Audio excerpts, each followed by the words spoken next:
Meus amigos, que os bons espíritos nos amparem no nosso trabalho da noite,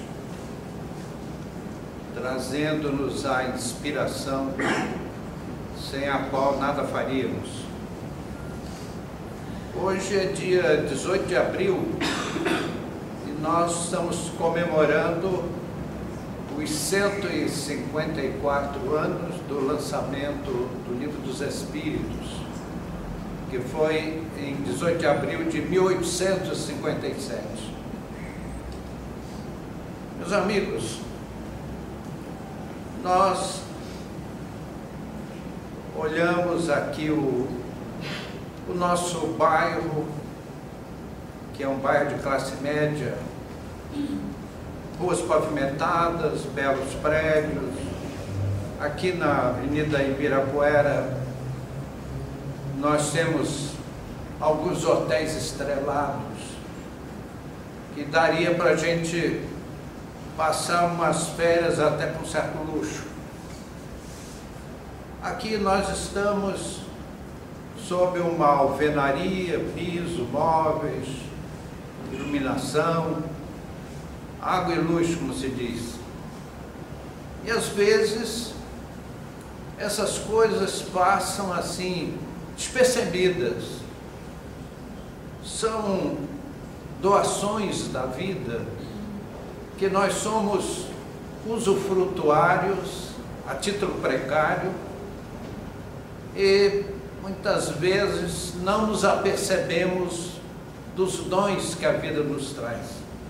É mais ou menos como uma criança na casa dos pais, ela sente fome, aí ela vai lá numa fruteira, numa cesta, pega uma fruta, come, passou a fome.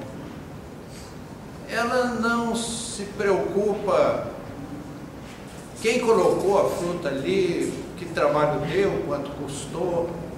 A criança simplesmente desfruta dos dons da casa e o resto é resto. E às vezes nós agimos como as crianças. Por exemplo, só um exemplo prático. Nós não vivemos sem o oxigênio, principalmente o nosso cérebro. O nosso cérebro tem uma fome muito grande de oxigênio. Se ele não tiver oxigênio, o nosso juízo entra em parafuso.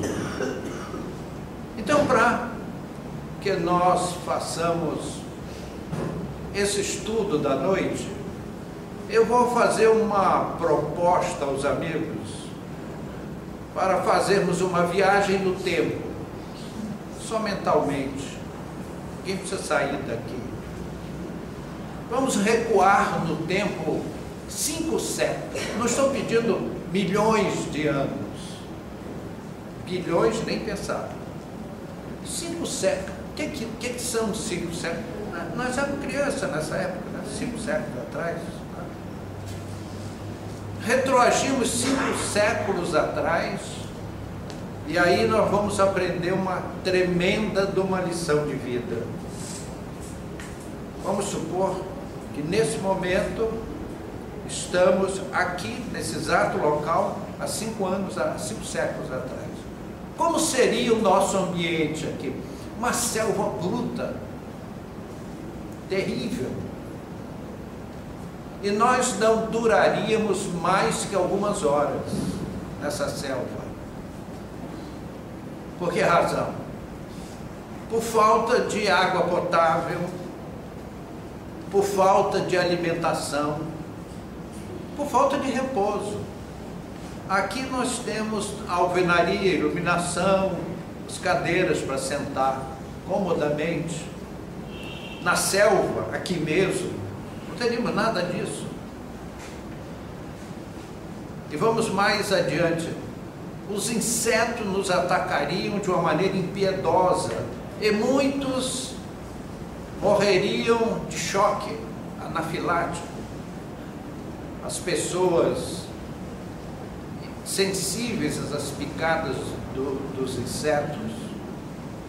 E tem aqueles outros, aí eu já ponho inseto entre aspas, menorzinhos, que nós não vemos a olho nu, que é o impaludismo, a malária, o tifo, e aqueles outros animais maiores, as feras.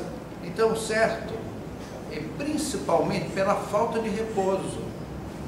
Nós somos, queiramos ou não, amantes do sedentarismo. Somos assim, bandeirinha assim, fiéis de carteirinha do sedentarismo.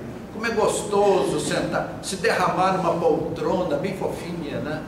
Liga a televisão, controle remoto, para não ter que ir lá apertar o botãozinho, né? Controle remoto. E aí as nossas células adiposas vão fazendo a cesta, né? A festa, aquela protuberância abdominal inconveniente que nós detestamos, é tudo aquilo próprio do nosso amor, da nossa paixão pelo sedentarismo. Alguns malham na academia, mas esses a gente conta nos dedos, né? Então lá naquela selva bruta, terrível, você não tem onde sentar. E se sentar, as formigas comem. E você vira pó nas mandíbulas dos formigueiros próximos. Mas aí aparece alguém assim: bom, eu sou um sujeito carismático, vou formar aqui uma equipe para nós vencermos a selva. Fulano, você vai providenciar água potável de boa qualidade. E você, amigo, a alimentação para todos nós aqui. E você, um abrigo para nós nos confortarmos. E o que é que acontece? Nada disso dá certo. Algumas horas estaremos todos mortos. Então, só fazendo esse chocante impacto para chamar a nossa prezada atenção para os benefícios que a vida nos oferece, a vida moderna, que nós tanto reclamamos. E esquecemos, por exemplo, de agradecer ao sol. Vocês já viram como ele é pontual? Surge lá na zona leste de manhã, pontualíssimo. Ninguém precisa usar despertador para o sol aparecer, para iluminar o nosso dia. As árvores aproveitam a noite para produzir as moléculas do oxigênio, sem as quais nós não vivemos. Então, meus amigos, os dons da vida são assim extraordinários.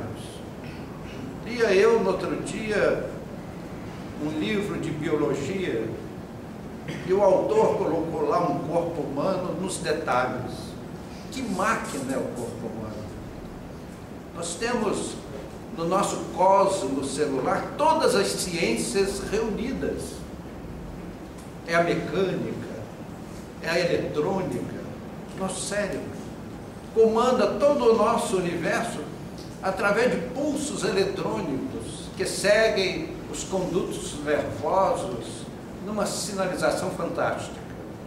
Então, meus amigos, mesmo assim, ainda há pessoas que recebem essa máquina, é a fantástica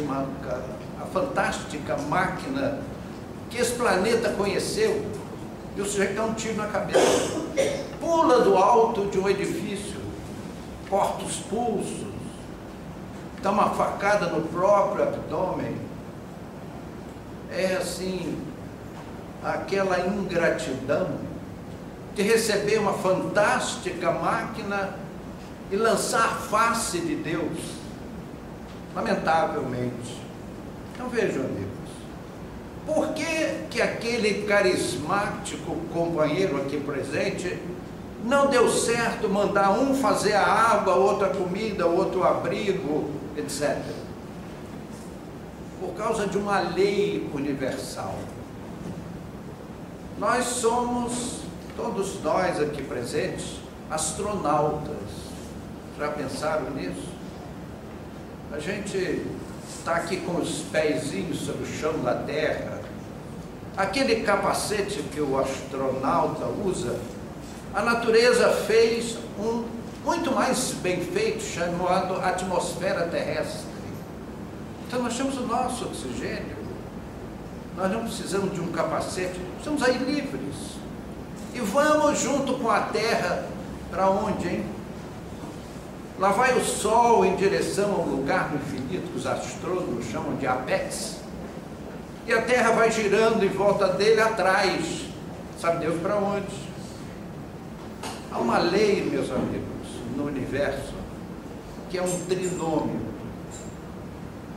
É o precursor, o missionário e o continuador. Vejam, nós não somos capazes de pôr em prática esta lei. Quem o faz são os sábios espíritos e esses diletíssimos amigos superiores nos trazem a mensagem da noite. São eles que sabem pensar pela inspiração divina aquele ponto que deve ser desenvolvido na vida planetária. E é por isso que lá na nossa mata, simbolicamente, em que fracassamos, não adianta o carisma, providencie água potável para todos, não vai dar certo, porque falta essa lei.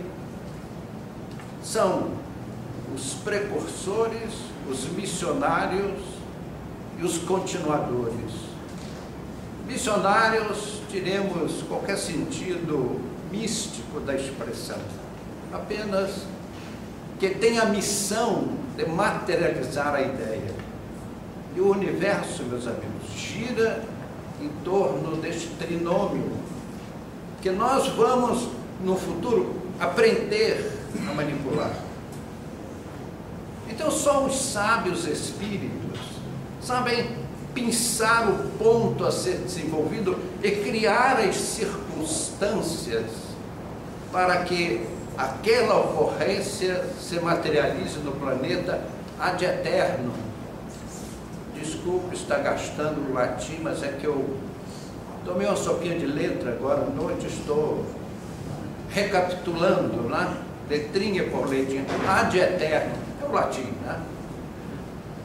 Vejam só, meus amigos, parece que foi por simples acaso que Charles Robert Darwin, em 1831, embarcou naquele veleiro da marinha inglesa, de Beagle, para uma viagem de 5 anos. Vejam, ele não era o naturalista de bordo, ele era apenas um cavalheiro acompanhante, convidado do comandante do navio. Mas ele foi conduzido por uma força irresistível, que o fez produzir uma obra que o mundo todo observa de queixo caído. Darwin, Charles Robert Darwin, para os que não são íntimos, Darwin para os íntimos, né? Ele deixou uma página na história da ciência que hoje, depois de 1954, quando os cientistas descobriram as cadeias dos genes, hoje duvidar de Darwin é correr o risco de passar ridículo, porque ele era daqueles chamados precursores da história do naturalismo do planeta terrestre. E ele chegou, e em 1859, ele publicou aquele livro, A Origem das Espécies. Aquilo foi um tsunami na Inglaterra vitoriana.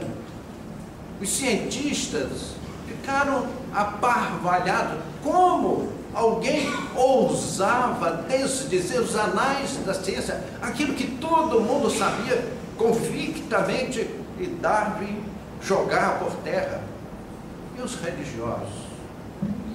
Para o mundo da época, os animais foram criados por Deus, diziam os religiosos, e sempre foram como foram criados por Deus, e Darwin joga tudo isso por terra.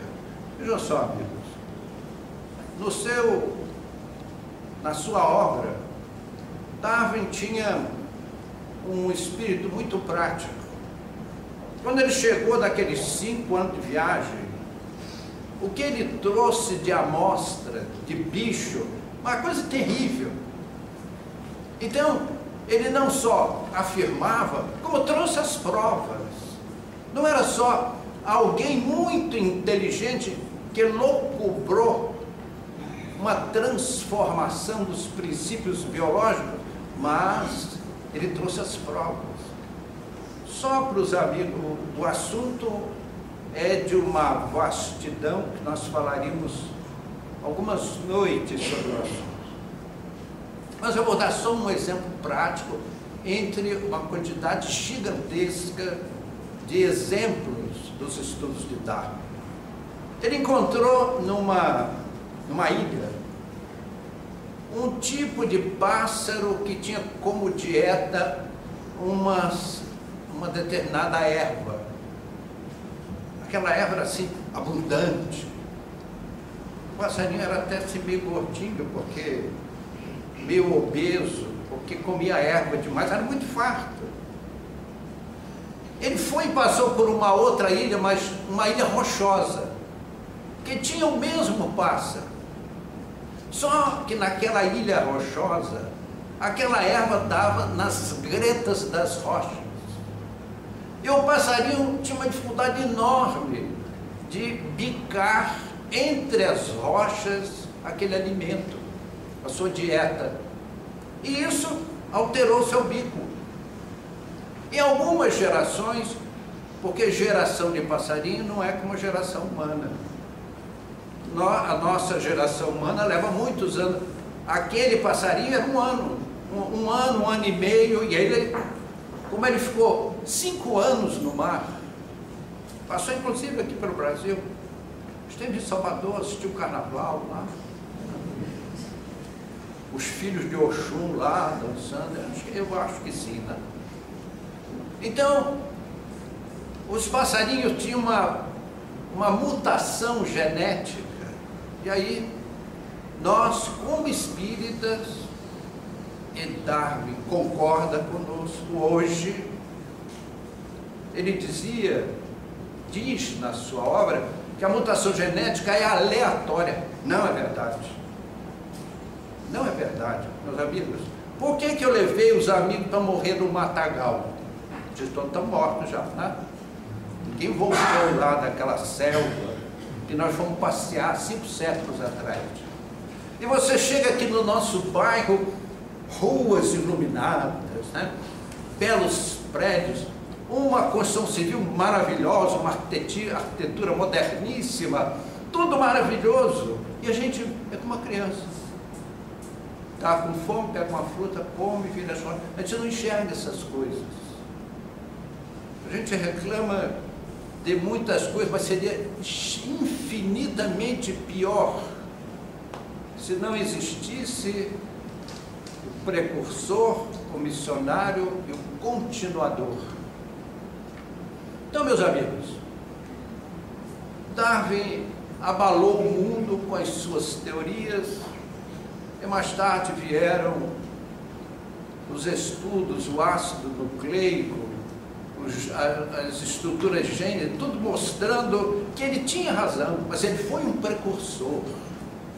E que criatura admirável, porque quando Darwin foi ao mar, ele tinha apenas 22 anos de idade. Era um garotão. O que um garotão faz? Ficaria certamente bebendo uísque com o capitão e olhando as ondas vagas. Mas não, ele foi atrás de tudo aquilo. E ele nos apresenta algumas provas, meus amigos, que a gente, como diz o outro, baba na gravata. Como aquele menino de 22 anos pôde levantar tudo aquilo sem ser um naturalista? E aí está mais uma das provas da existência de Deus. A gente acorda de manhã, enche os pulmões do ar puro da manhã, vai passear no parque, e nem pensamos que alguém providenciou oxigênio para alimentar os nossos pulmões. Criou uma série de recursos técnicos, o mucus nasal, que nos causa tanto horror, é um filtro maravilhoso, para que os detritos, as impurezas, fiquem nas fossas nasais, e as moléculas do oxigênio ganham a nossa intimidade pulmonar, para, através do tecido alveolar, que é um tecido mágico. O tecido alveolar é mágico. Ele é permeável aos gases, ele permite que a água e o carbono saiam e que as moléculas de oxigênio pulem para a corrente sanguínea e o sangue venoso se torna arterial, bonito, vermelho, e vai irrigar o nosso cosmo orgânico em 2 circuitos, e o coração é a bomba. A gente fala assim, né? Bota a mão no coração, como declama um lindo poema que nos traz às vezes a Maria Dolores, e nós esperamos que não traga hoje, porque o assunto é extenso demais e precisamos do tempo. Então, o coração, em 2 circuitos, manda o sangue arterial para o cosmo orgânico e outro para o cérebro. Num período curto de tempo, para alimentar o nosso cérebro, porque ele tem fome de oxigênio. Nós, sem oxigênio, não pensamos. Então, meus amigos, Darwin foi esta maravilha da história da ciência. Jesus não foi diferente. Ele, quando chegou à Terra para o seu trabalho, ele usou uma expressão inesquecível para nós: eu não vim destruir a lei e os profetas. Lá atrás, séculos passados, os médiuns da época se chamavam os profetas. Então Jesus encontrou como precursores do seu evangelho Moisés e os profetas, que vieram planificar, aparar as arestas para criar a ambientação necessária para que ele fizesse o seu trabalho, nos trouxesse lições de vida, que nós teimamos em querer aplaudir o Cristo em lugar de viver as suas lições. Jesus foi o mais insigne, o mais ilustre dos precursores do Espiritismo, porque ele nos disse: eu vos enviarei um novo Consolador que vos fará lembrar tudo o que vos tenho dito e vos ensinará todas as coisas. O Espírito de verdade. Então, meus amigos, o Espírito de verdade nos ensina todas as coisas. E a cada momento, aqui sob esse teto, os bons e sábios Espíritos nos ajudam no entendimento de lições sobre as quais não havíamos pensado. O Espiritismo nos surpreende que em 154 anos tenha dado a volta ao mundo e feito milhões de adeptos num espaço de tempo tão curto. Então, meus amigos, assim como há os precursores, os missionários, os continuadores, existe uma outra figura que são os opositores. São aquelas mentes cristalizadas no tempo, retrógradas, que você apresenta a melhor ideia do mundo, mas ela é contra. Eu só, não sei porquê, mas eu sou contra. Não vi, mas sou contra. No fundo, será que Deus não sabia disso? Será que Deus não sabia que as grandes ideias teriam seus opositores? Com certeza que sim. Mas esses irmãos nossos, eles têm a sua utilidade. Para que as novas ideias cheguem para ficar e beneficiem a coletividade para a eternidade, é preciso passar pelo crivo dos opositores. daqueles sistemáticos, ortodoxos, que não aceitam, são contra. E uma ideia brilha no futuro se ela vencer esta oposição. O Espiritismo venceu a ideia do tempo. Nós vemos que 154 anos, hoje nós já vemos pessoas ilustríssimas se dizerem publicamente espíritas, defenderem as teses espíritas. E nós não vamos citar nomes para não ferirmos a consciência de alguém, mas citaríamos apenas Ian Stevenson, catedrático de neuropsiquiatria, que escreveu um conjunto de livros como cientista. Meus amigos, Ian Stevenson não é um místico, não foi um místico, deixou a Terra bem recentemente, era um homem de ciências. Ele dizia, naquele seu livro celebérrimo, que deu volta ao mundo, 20 Suggestive Cases of Reincarnation, 20 casos sugestivos de reencarnação, um estudo feito às expensas do governo americano. Então, meus amigos, o Espiritismo deu a volta ao mundo, vem trazendo informações que não têm retorno.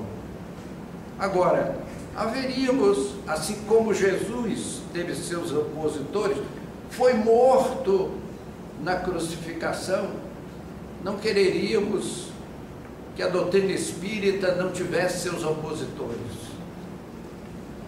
Allan Kardec publicou a Revista Espírita, era uma revista mensal, durante 12 anos.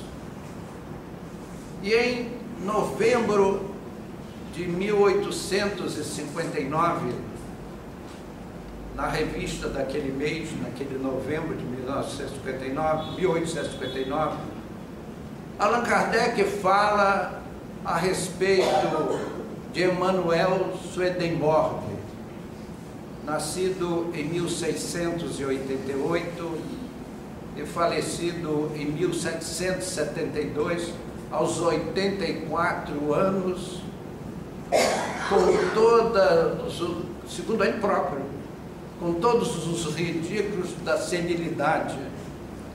Então, era ele um cientista, um filósofo, engenheiro químico, escritor, e ele foi considerado por Kardec um precursor da doutrina espírita. Swedenborg deixou alguns livros, alguns relatos escritos, que os homens de religião e de ciência da época não souberam interpretar. Só a doutrina, é necessário estudar Kardec para entender Swedenborg. Ele relata a situação moral, a situação espiritual da Inglaterra, da Alemanha, do judaísmo, da França e outras nações europeias. E ele tinha uma faculdade mediúnica que lhe permitia entrevistar-se com figuras ilustríssimas das páginas da história. E como só nos interessa a temática religiosa, porque nós consideramos, e Kardec assim também considerou, Swedenborg como um dos precursores do Espiritismo. As suas obras mediúnicas são as mais autênticas, e vejam só, amigos, ele viveu 100 anos depois da Reforma, mas também 100 anos antes do evento da doutrina espírita. Então, as suas mensagens mostram a universalidade do ensino dos espíritos. Quando aqueles magos da antiguidade faziam os seus trabalhos mediúnicos, os espíritos traziam informações idênticas às que trouxeram a Kardec e a que nos trazem nesta noite e que nós fazemos uma ginástica terrível para transmitir aos amigos.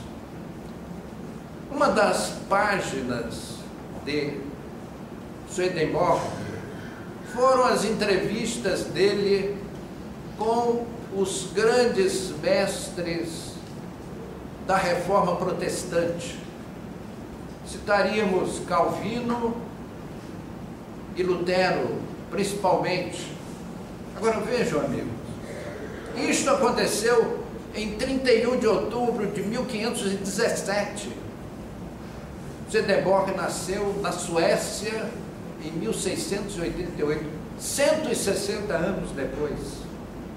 Mas ele narra nos seus livros as entrevistas com aqueles reformadores e os espíritos benignos esclarecem, explicam as consequências de cada um daqueles trabalhos.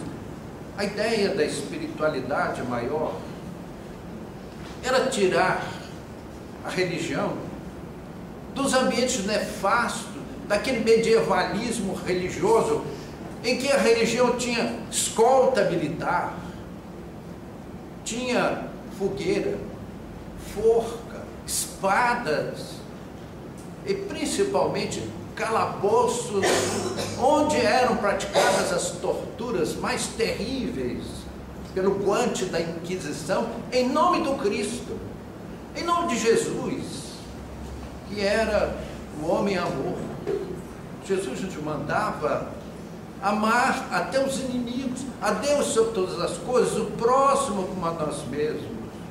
E como naqueles calabouços se arrancavam unhas com alicates da época, cegavam-se pessoas, tinha uma cadeira de ferro que era posta no fogo até virar em brasa, e o condenado tinha que sentar-se ali.